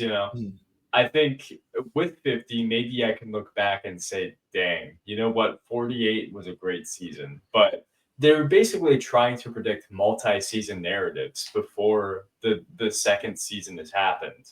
At least that's the case in 48 and 49. At least Yeah. they know. At least they know, say how X and Y did on the Oh season. yeah, they get to like edit that too, right? Like they're editing like early cuts like while they're filming 50, right? But like Yeah. season 50 is definitely wrapped before they have to get to like final cut for probably all of 49. Yeah. They, or at the very least, they know how well a person did, so they can say, Yeah. well, is it a big deal if like we make them like a super duper main character in 49 before they go on for 50? Or it's Yeah. like, what should we do? Like, say if Russell Hantz wasn't, we did, if If the Russell Hantz is editors, poorly on Heroes versus Villains, like maybe he gets a smaller edit on 19. that's what I'm saying. Yeah, Sure. exactly. I see it both ways though. Like I think you have to give them a big edit on 19 or 49 or whatever the other like back to back or even like 48 right before season would be, only because you almost need to justify the casting, right? Like if Russell was on 20, I don't want to talk about 50 just in case, I don't know anything about spoiler wise, but like if Russell did poorly on Heroes versus Villains, got voted out, like say like the coach vote just goes differently with Rob and Tyson and all that jazz. Like I think you still need to have Russell be a big character 19, because otherwise it's like, why was this guy on 20? Like I think you actually have to go all in no matter what. So that's kind of why we're seeing 49 edited the way it's being edited. That's how I see both sides of that coin. I do hear your point though, that like you would feel more comfortable doing it if they do well. Maybe I'm also saying to myself that I don't want to feel like I'm spoiling for 50 if 49 feels heavy-handed with the edit. Yeah, that's all very true. And so far, to be totally honest, like I don't think 49 has been too heavy-handed with its editing. I think it's had favorites, but I think it's justifiable. I think that's fine as a standalone season. Yeah. Yeah, I think it's justifiable why Uli is more popular than or has gotten more attention than Hina or whatever else. Like I think it just makes sense because they're more interesting. I think they're playing the game better. Like yeah. Again, just the way I feel like the information's flowing across the tribe right now, it just like it would make sense that those are the people that are returning because they seem like the savvier players. Like even someone like Steven, who I think isn't playing badly, had a really rough draw with MC getting like a vote out the split tribal, but like Steven just tried to tell weirdly Sage something instead of Jawan something, and like again it's just like and then that person can't be trusted, and that person can't be trusted, and that person's like, oh yeah, like Steven made this one small mistake that just snowballed into like a really bad situation where there's ammo being used against them, and then all of a sudden Sophie Segretti looks so good for sharing that information from the hey, I think this person might have an idol, as like a wink nudge somewhere in that telephone game. And I mean that's kind of what my takeaway from the episode is. It's like if you're gonna tell somebody about your advantage, you have to be so sure that they will not say anything. But that's I think what's also part of that is that Steven did feel that way with Sage for some reason or another, right? Like the bottoms up alliance with Steven, Sage, Jawan, that Steven felt that way. But ultimately, like Steven was like fractionally not worse as Survivor, but like fractionally like less likely to hold information, and then it just like kind of literally waterfalled all the way down to like this core 3, which in my opinion is being edited as being the best players on the season, and how the votes are going seem to be the best players on the season. That they drew Rox and were on the same pre-merge tribe twice is its own interesting like luck of the draw. So it's a little bit of like survivorship bias, but yeah, it's interesting how those margins like stack up really quickly. Yeah, this is why I give a lot of credit to anybody who can hide their advantages for as long as for as many rounds as possible, and I give a lot of credit to Austin and Sophie for that reason. like even if she tells a trusted ally, if she tells Rizzo or let's say Savannah, she tells Savannah about the knowledge is power and is like, hey, I have this. At some point, Savannah, in an act of trust to her number one ally, Rizzo, is going to tell him. And all of a sudden, Rizzo, who has an idol, knows that Soph has a knowledge is power. And all of a sudden, that can turn out bad for her if Rizzo gets together with I don't know, Christina or whoever, or somebody who has an idol and be like, hey, there's a knowledge is power out there. We should get rid of it. Like, it's as simple as that. Like, it doesn't matter if you tell your most trusted ally if they also have a trusted ally in the game. Like, because everybody's going to try to save their own hide at the end of the day. Do you think that Soph hasn't told anybody about the knowledge is power right now? You think so? Okay. Yeah, I do. Yeah. Well, I think that she's a good enough player to know that it There's kind of no it there's kind no of upside. loses its impact Yeah, if you there's no tell anyone upside. about it. Yeah. So, yeah. Do you think she'll play it in any particular way, successfully or unsuccessfully? I think And so. also, do you know when it expires? That's my other thing I'm not sure of. I think it expires at 6 probably because I think that's what it's been in the past. Okay. But regardless, I think she probably will play it at some point. But I am of the opinion that she should not play it and she should hold on to it uh, for as long as possible, even if it means not playing it at all. Because saying that you have a knowledge is power at the end of Final At Tribal Final Tribal. Council is I pretty agree. darn I hard agree to beat. wholeheartedly with you for two reasons. One, I think that's the most powerful way to use it would be to say, hey, like Rizzo had this idol, like even like I knew Christina had this idol and I didn't need to take them from them. That's how strong of a position I was in. I think like that projects a lot of confidence. But Yeah, not only is that in isolation, I think the strongest way to play it, but I also think that threat level management wise, using it at any point immediately like just shoots you to the top of people's list where it's I like, agree. oh Yeah, like shoot, like she stole Rizzo's idol, voted him out or voted like made some crazy like cutthroat play and it's like love that for TV, but like, yeah, we okay, cool. So yeah, we just vote Sophie out next week if she doesn't win immunity. So I yeah, don't think there's even if she could steal it at 6 or something with an immunity like this, play the idol at 5, win, fire at 4. It's just like that path is so much like her win equity and her like path to the end is so much stronger right now than that path would be if yeah. she's like I don't know Sophie Segretti with the knowledge is power. I think that's might be exactly what she has to do, where she has to like win an immunity at 7, steal it at 6 with the immunity, play it at 5, win fire. Like I think for Sophie Segretti, that's a valid way to play it from her position, but from Sophie Bellardi's position, I agree with you. Yeah. It would also be another thing, like if there were no precedent for this, but there is. There's pretty recent precedent for it with Marianne. So it's like, you know, we know that this can work, and you can kind of if the way to come out of nowhere at Final Tribal Council isn't to say, hey, by the way, I played this great game, you missed it. It's I played this great game, and here's proof.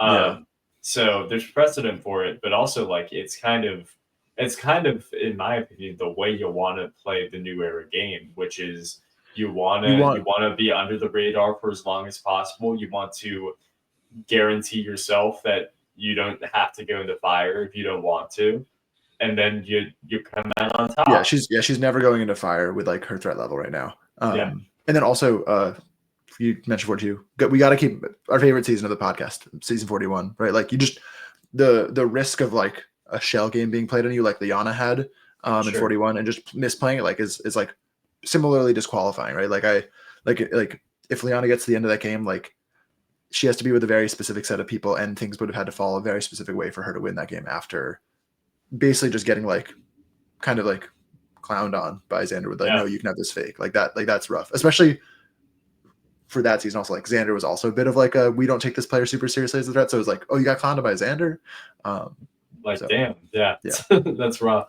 yeah, But yeah, no, I totally agree with all of that, and I think at the end of the day, what I can take away from this little side conversation about the game is like, hey, advantages aren't always something that have to be used. Like there's power, kind of like what Rizzo did this episode too. There's power in just like the the empty space, the negative space of having an mm-hmm. advantage. Like I think that's something that's been explored a lot with Rizzo specifically this season. Actually, is like there is a lot of power beyond the obvious power of an idol, whether it be as a bargaining chip, as something to make people more scared to come against you, or something that I see positive too by the people in the game, which is, hey, if we get rid of this idol, then there's going to be a new one, and then I won't know who has it. Yeah, I don't know. So I mentioned I felt like this like trio feels like the Reba 4, but those idols for 45 were not publicly shared, right? Like Yeah, the I guess the the early amulet was ones. kind of known just vaguely by Yeah. everyone. Um, I can't wrap my brain around still like yeah, like this trio is dangerous. Let's vote out Nate. Like just like the complete sentence of let's vote out Nate, and then we'll leave alone Savannah and Rizzo because we left them alone for this vote, so surely we have to leave them alone for all the votes while they accumulate like percentage in the numbers. I I'm This is baffled. I'm just baffled. what I'm baffled by it, and maybe I'll get an answer in exit press. But like I'm just gonna say I don't understand it. And I'm okay with that right now. Yeah, I think this is just unfortunately kind of what happens on Survivor. Like, you poke your head out of the water, you poke your shark fin out of the water to take down your prey. All of a sudden, you're the one who's sticking out of the water, and you're the next one to go. I think that's kind of natural. Unfortunately, in this game, I mean, think about Soph, also known as Sophie's, sort of path in the game, which is she started off as being under the radar on her own tribe, and then by the end of it, sort of became the linchpin. Hmm. But because she went to the merge, she wasn't seen as the person whose head was above the water anymore. So she was able to go back under. Meanwhile, the people whose heads were above the water were like Uli and Hina. Yeah. And it's like, well, all right, who's powerful? It's Uli, but we can't get rid of Savannah, so I guess we'll get rid of Nate. All right, we did that. Now Hina has the numbers, and we have to get rid of MC, and we have to blah blah blah blah blah. And But so, just from Hina's perspective, I find that quite amusing, right? That they just couldn't follow through on their thoughts. yeah, Yeah, that's I don't know. yeah, no, I totally agree. Well, let's get to the tribal council, where Yeah, it was a pretty darn insane one. this is Uh, yeah. I have to give credit. Like this is just fun. Like this is the players playing, and like I'm okay with them knowing they're on television because like so much of what they did in this episode was like, yeah, this is on television. yeah, but that's I like television. That's Right. why I'm That's why I watching. watched. That's why I watched this. Yeah. Yeah. And we already kind of talked about Rizzo, so I'll bypass him for now. But I do Sure. want to talk about Christina's decision and whether she should play the idol on herself or Mhm. Steven. Because frankly, looking at the vote without advantages, it seemed kind of boring. Um, at least until the Jawan of it all came in. And Christina's decision to play the idol on Steven, well, what do you think about it? um. Actually, do you mind if we take another time out here? Yeah, sure, sure, sure. All right, we'll be right back. We're back. Anyways, let's talk about the Christina thing. Yeah. Go, Ben, go. Yeah. I mean, I think like we mentioned, like the Rizzo side of this, where it's like a certain caliber player is able to like use this negative space to not play the idol and just like force people to play around him. And I think Christina is doing what most people would probably do, which is just like, like I was on the bottom last vote, and so they're probably going to vote for me, or maybe Steven. So I have to play this. And it's like, yeah, that's fair. I think Rizzo put it well. I'm going to invoke 41 again with Xander, like where he just like pocketed the idol, and people are like, well, no, Rizzo's steal, but it was actually just like, no, we're just not worried about him. I don't think Yeah, Rizzo's in that same boat, but just the idea that Rizzo's put out there of like the no 10th place, 4th place, like tomato, tomato. I most people don't play that way. yeah, And it's interesting, right? Like even if you play this idol right now, I'm thinking about like uh Danny saving Franny and then like Franny getting voted out like right after that. It's just like, yeah, like once an idol's played on you, like again, it's oh wow, like that was a really good idol save. We have to vote you out now. Um, yeah. which I don't even think is necessarily optimal strategy as a response by most players, but like it's almost game losing to play an idol successfully before like 6, I think. Oh, Just for for this, sure. just for this era of the game. I know there's been years and seasons where people like just do crazy stuff with idols, Well, but one of my favorite random Survivor statistics is that more winners have won after unsuccessfully playing an idol than successfully playing an idol, at least before the last opportunity to play one. And I think yeah, it makes sense, right? Because playing your idol is a huge deal. Like yeah, it's super open. People see it, and once you do it, like you can't not do it. And when you play it successfully, that means that you have done something nobody else in the game has, and you've done it, you're telling as everybody, efficiently as hey, possible. I know you're coming for me. I'm so good at this game that I figured it out, and this is when I played my idol to save myself. Yeah. So yeah, next time you come for me, I won't have this, but great job trying to come for me. I knew it was happening, right? Like yeah, do you like the only person that's like done that? Well, actually, do you have a list? Like I know Ben Drebergen like Yeah, played a he's million he's idols, and the like that only was its own one. crazy thing where it was like that season has all sorts of like weird question marks in the lore for me as a casual non-viewer of that season. But He's the yeah, only one who's done it before the last opportunity successfully. I see. Uh, and like Rachel did it, but that was the last opportunity she Yeah, could play an idol, so it was a little different. yep. Are those the Whereas only like two that have played successfully for themselves? no, I think there's been There's some maybe other people that played for themselves successfully. one or two more, but I know Boston Rob had one in Redemption Island, but I don't know if he he didn't used play it. it. Yeah, Yeah, just didn't need it for that season. That sounds like the season that I understand it is. yeah, yeah. Um, Um, it's like I know a little bit about Survivor. yeah, Anyway, yeah. I Uh, know the sound bites.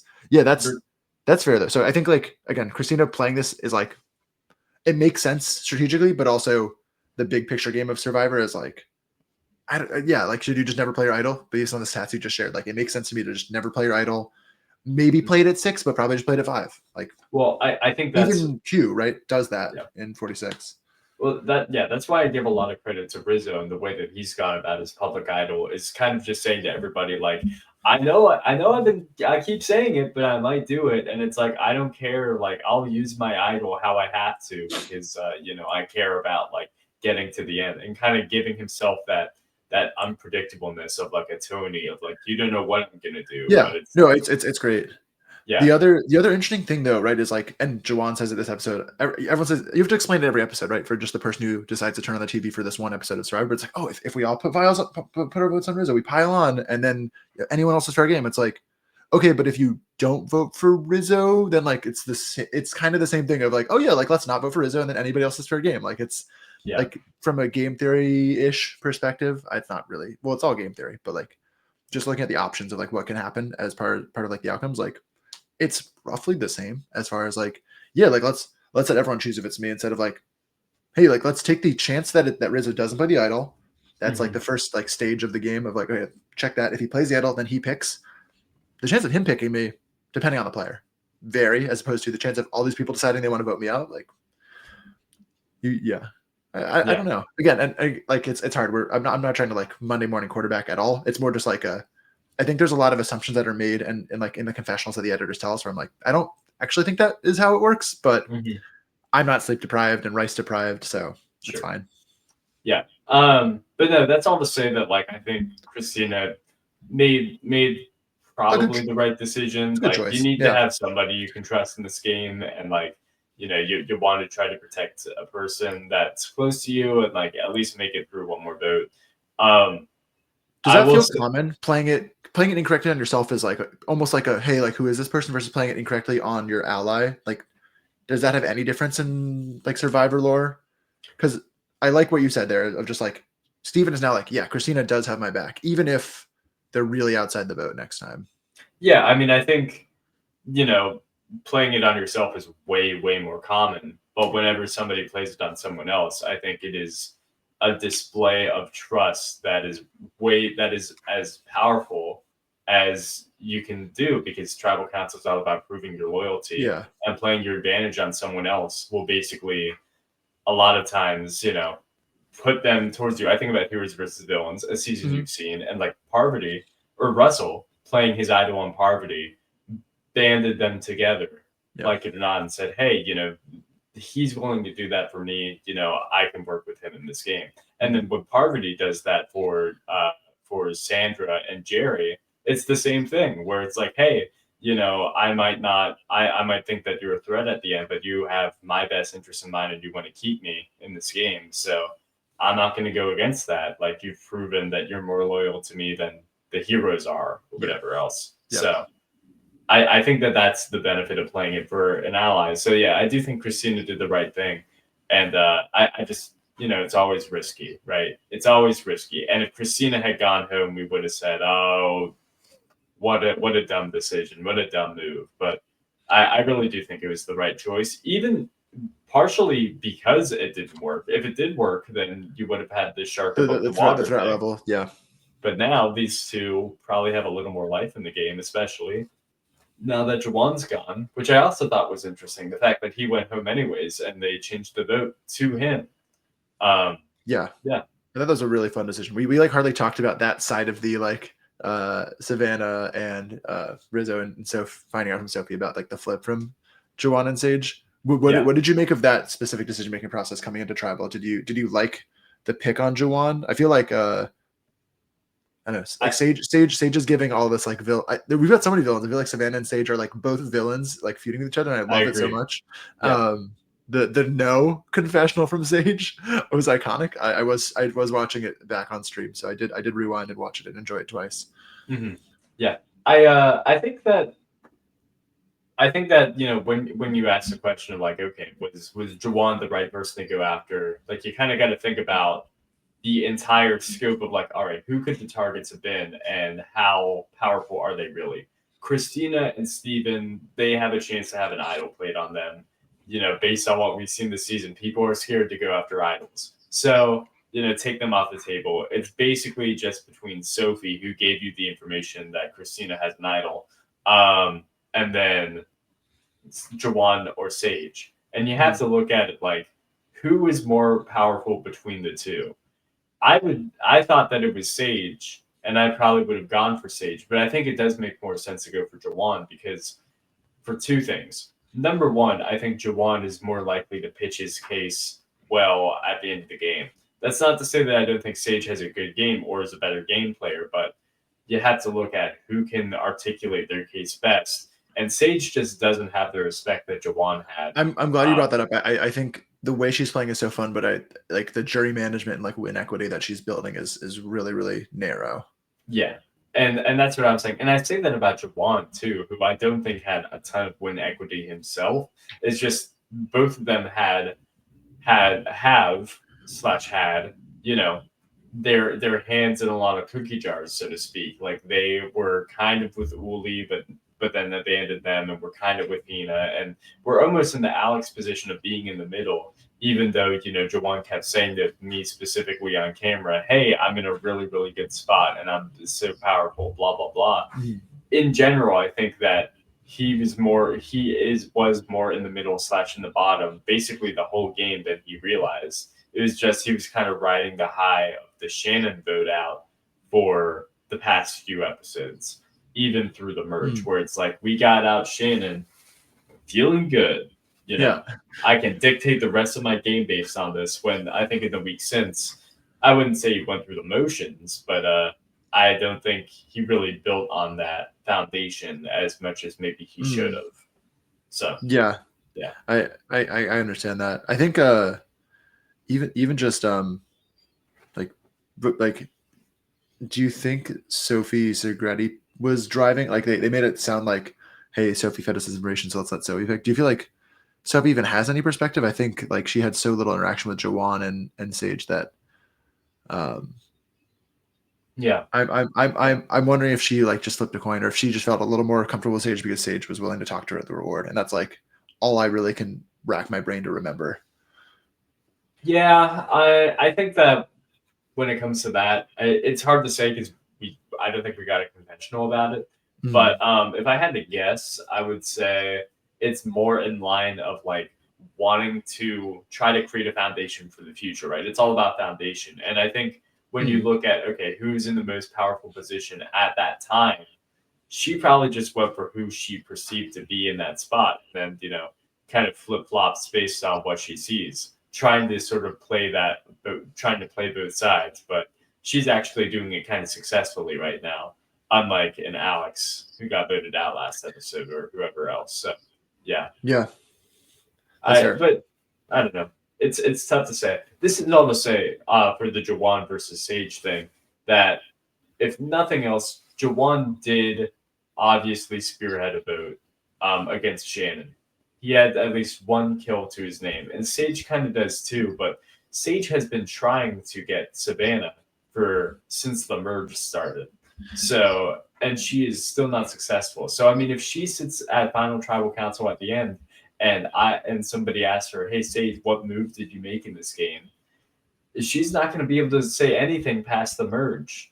Yeah, it reminds me again of one of the 5 seasons that I can speak to of Sandra being like, I've been trying to get Russell out this whole game, Yep.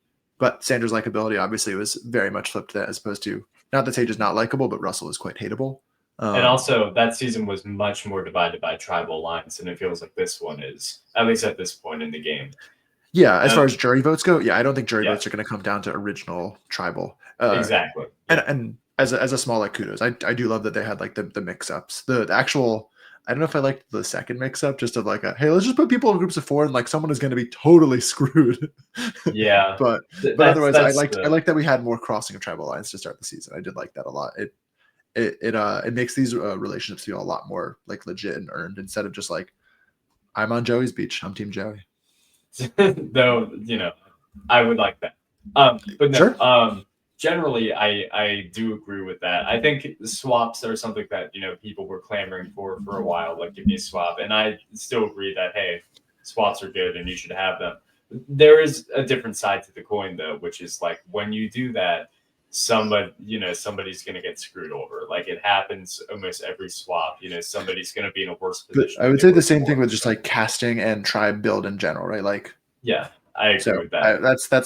that's like the high level game of production. So whether it's the production picks the tribes to start the season or you draw the wrong buff on day 6, like Yeah, again, those are the phases of luck that I think we just have to accept as opposed to like like you can always claw your way back out of those situations.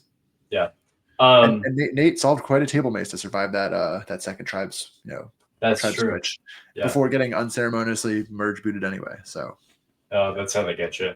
But yeah, now Jawan has left this earthly realm and he's on the jury now. Um, let me ask. I want to ask you, what did you think about Jawan this season?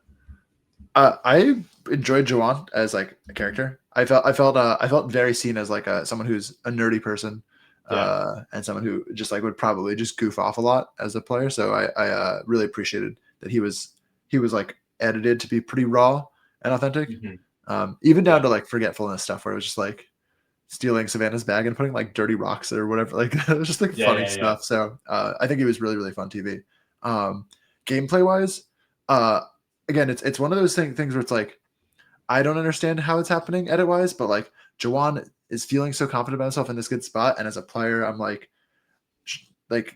surely other people know that you seem to be or feel like you are doing a good job. So Yeah. yeah, the threat level management, getting a little too much like cooking, doing, and then getting caught trying to flip on that trio is like I don't know, Yeah. like It's like I don't know. like Yeah, just so confident, right? But I guess that's how it that versus how Alex got blindsided, I think we're very different boots. for sure. But yeah, he was fun to watch though. I don't Yeah. know too much more about him honestly. This, the season Well, is the reason I ask is because I felt like a Big Brother player, he was really trying to dictate his own edit a lot of the time. I don't know if that's actually true, but it felt that way where he wanted to be the main character. He's the one saying, yeah. it's like a movie out here, Jeff, or Well, whatever else. and that's a good point. Um, Go ahead. I can build on it though. Well, I just said I was thinking about that. Like, it's weird because in a season and in a show that's so much about authenticity, is it authentic to do that? Is that true to yourself when you are sort of inserting yourself into the show as like, I will call you Uncle Jay or whatever else. Is that authentic? Is that actually Jawan, or is that him trying to play up a TV character version of himself? It's hard to say, right? Like we don't know the answer, Yeah, no, but I don't know necessarily. yeah, I would say I felt like his like self perception wasn't great. I guess we talk about how he felt like he was doing so well, but maybe nobody noticed, and he like didn't realize that he was getting caught in between here. And I yeah. think that he like it makes sense that he got caught because I felt like earlier in the game his self perception also wasn't very strong because of the first Mhm. tribe swap when he was on like the mostly Uli Hina tribe with Jason and Matt. Yeah, And he like Matt was like, let's flip, let's do this like weird alliance with the planes and stuff. And Jawan is like dictating and kind of maybe trying to dictate what his edit looks like, where he's like, hey, like he's on the bottom and like that's bad luck. And I'm sitting here like, well, you're on the bottom of like OG Uli. And so like you're like if it weren't for these other like loose ends here, you'd be voted out probably as like an easy vote anyway. So just yeah, that I feel like from the edit at least, it seemed to me that like he was not aware of some of the things that you can never know that people don't want to align with you, right? Like that's good gameplay by them. But the fact that we saw these interesting scenes of people asking him to flip with what was like him, Soph, and then Jason and Matt, and it's like that would have been really cool if they pulled it off. But for Jawan to be like, I'm going to shut this down, ha ha ha, what a silly idea! Like I would never do this. Like I'm on the top. Why would I do that when he's like very much 4 of 4, and actually probably 5 of 5 when it comes to Soph getting integrated into the OG Uli tribe immediately.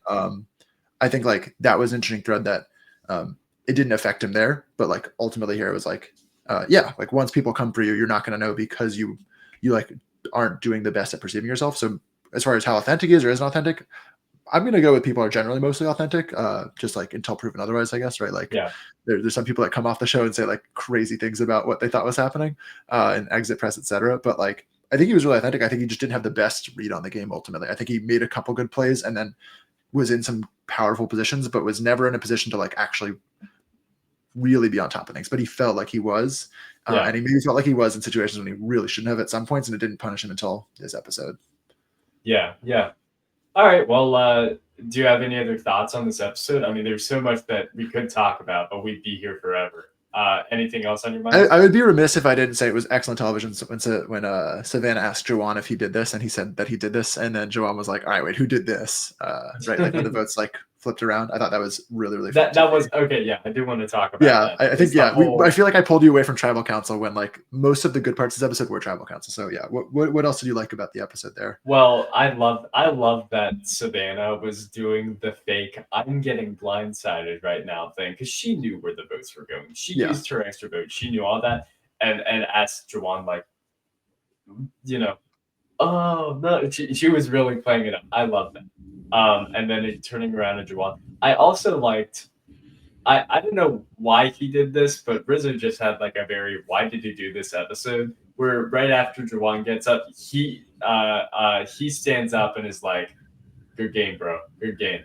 That was really weird to me. Again, like we just don't know what these relationships are really like. So sure, yeah. No, I mean, I'm sure that like there's some precedent for it, but we only see so much, I guess. But yeah, that was interesting to me.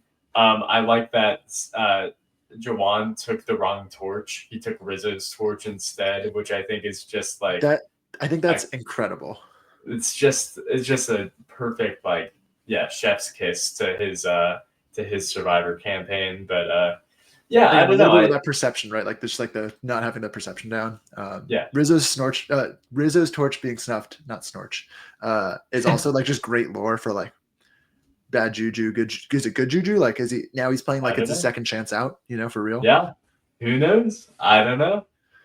Does Jawan refuse to vote for Rizzo if Rizzo makes the final tribal council because like that was like a dig at him? Who's to say? I don't know. But that's kind of my rest of thoughts on the season. I mean, I do think that this is the best episode of the season for sure. I agree. I don't think the bar is much higher than my ankles. No, it isn't. But I mean, hey, we're above there now, so that's good. But yeah, any other thoughts or what do you think? Yeah, I hope it gets better. I hope it's more fun. I hope we understand, but I don't think we'll ever really understand the gameplay that's happening. That's okay. Yeah, well, it's a fun time. It's a fun time. That's if I wanted to understand the gameplay, I'd watch Big Brother, which I mostly kind of do. Well, I'm sorry about that. Anyways, thank you everybody for watching and listening. I really do appreciate it. Have a great rest of your day. Goodbye. Bye-bye.